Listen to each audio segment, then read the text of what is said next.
अंतरराष्ट्रीय स्तर पर सरवाइव करना है तो ऐसी स्थिति में उसके पास लगभग 90 डेज से अधिक का ऑयल रिजर्व रहना चाहिए। अर्थात उसका देश कोई सा भी, जैसे मान लीजिए इंडिया है, अगर भारत में कोई स्थिति ऐसी विकट आ जाए कि पड़ोस में कहीं युद्ध चल रहा हो या दुनिया में कहीं भी युद्ध चल रहा हो, तो 90 दिन तक अगर तेल हम तक ना भी पहुंचे तो निर्बाध रूप से हमारी कंपनीज देश की इकोनॉमी को चला सके। तब तक हमें इतना ग्रेस पीरियड मिल जाएगा कि हम उसका ऑप्शन क्रिएट कर लेंगे, साइकोलॉजिकली तैयार हो जाएंगे, पैनिक सिचुएशन पैदा नहीं होगी। अगर यही सब बातें हैं तो इसी को ध्यान में रखते हुए सरकार कुछ डिसीजन ले रही है। डिसीजन क्या?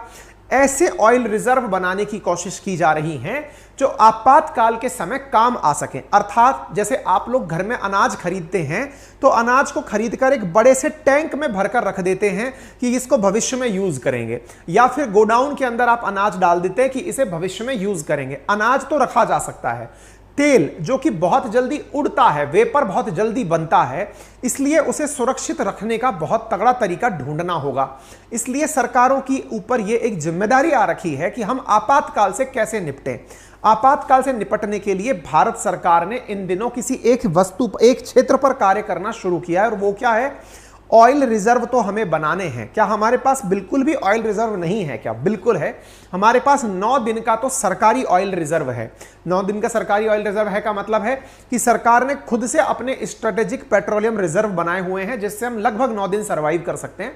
इसके अलावा जो हमारी और कंपनीज हैं, ऑयल मार्केटिंग कंपनीज, चाहे वो बीपीसीएल हो, एचपीसीएल हो, रिलायंस हो, ये जितनी भी कंपनीज हैं, इनके पास कुल मिलाकर के लगभग 69 डेज के आसपास या 67 डेज के आसपास का रिजर्व है। यानी कुल मिलाकर हम लोगों के पास 74 डेज का ऑयल रिजर्व है।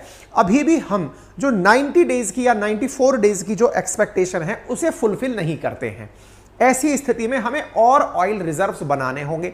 बनाने के लिए फिलहाल जो चर्चा चल रही है वो है नमक वाली जो चट्टानें हैं उनके अंदर ऑयल रिजर्व बनाए जाएं। नमक की चट्टानें कहां पर तलाशी जा रही हैं? वो तलाशी जा रही हैं राजस्थान में। राजस्थान नमक उत्पादन के लिए प्रमुख क्षेत्रों में से एक है। आपको मालूम है देश के कुल नमक उत्पादन में जिस प्रकार से तटवर्ती क्षेत्रों का बहुत योगदान है, गांधी जी की दांडी यात्रा भी नमक उत्पादन के लिए जानी जाती है, लेकिन राजस्थान की बहुत सारी लेक जैसे सांभर झील है या फिर बीकानेर के आसपास जितनी भी लवणीय झील हैं, उन सबके तलहटी में लवण युक्त चट्टानें हैं। उन चट्टानों में ही तेल को संचित रखने के बारे में विचार किया जा रहा है। आज हम क्यों चर्चा कर रहे हैं?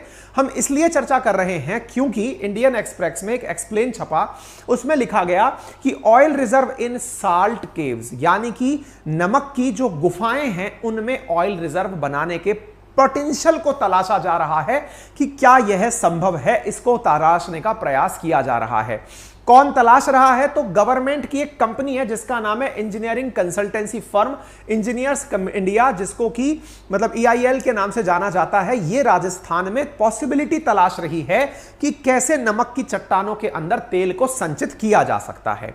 इसको ध्यान में रखते हुए ये पूरी तरह से ऐसे प्लान्स बना रहे हैं कि राजस्थान में साल्ट की गुफाएं बनाकर, नमक की गुफाएं खोदकर, साल्ट की बड़े बड़े गड्ढे खोद करके नमक को तो बाहर निकाल दिया जाए और उसमें तेल भर दिया जाए। इसकी संभावना तलाश रहे हैं। आपके दिमाग में सवाल बनेगा, दुनिया भर के लोग क्या ऐसे ही करते हैं क्या?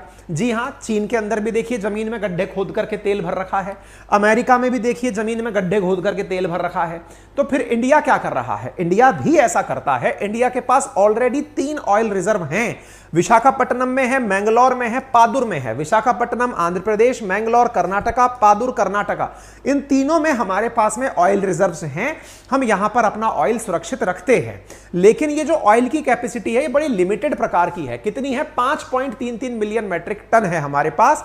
भविष्य के लिए हम 2 और चीजों पर चर्चा कर रहे हैं। एक 4 मिलियन मैट्रिक टन का चांदी खोल उड़ीसा में तलाशा जा रहा है और एक 2.5 मिलियन टन का पादुर के अंदर तलाशा जा रहा है। इन दोनों की वजह से भविष्य में हम 6.5 मिलियन टन की क्षमता और बढ़ा लेंगे। लेकिन इसके बावजूद भी भारत स्ट्रेटेजिक रिजर्व में इन 3 के साथ इन 2 को जोड़ने के बावजूद राजस्थान में संभावनाएं तलाश रहा है। बड़ा सवाल यह बना, क्यों तलाश रहा है? क्या होता है साल्ट से बनी हुई स्टोरेज में? ऐसा क्या होता है स्टोरेज के अंदर? तो मेरे प्यारे साथियों विचार करिए, जब इतनी बड़ी मात्रा में जमीन के अंदर गड्ढा खोदकर तेल भरा गया होगा तो एक प्रकार से ये तो जमीन के भीतर ही तेल का कुआं बना दिया गया है कि तेल इस तरह भर दो कि यहां पर तेल के कुएं की तरह ही बाद में तेल निकाला जा सके।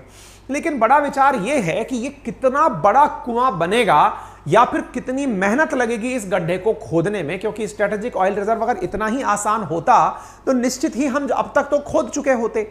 इसका मतलब बहुत मीटर्स गहरा, 1.5-2 किलोमीटर गहरा गड्ढा बने, उसको अंदर से बहुत बड़ा बनाया जाए और उसमें यह सुरक्षा प्लान की जाए कि इसमें किसी भी प्रकार से तेल लीक ना हो जाए।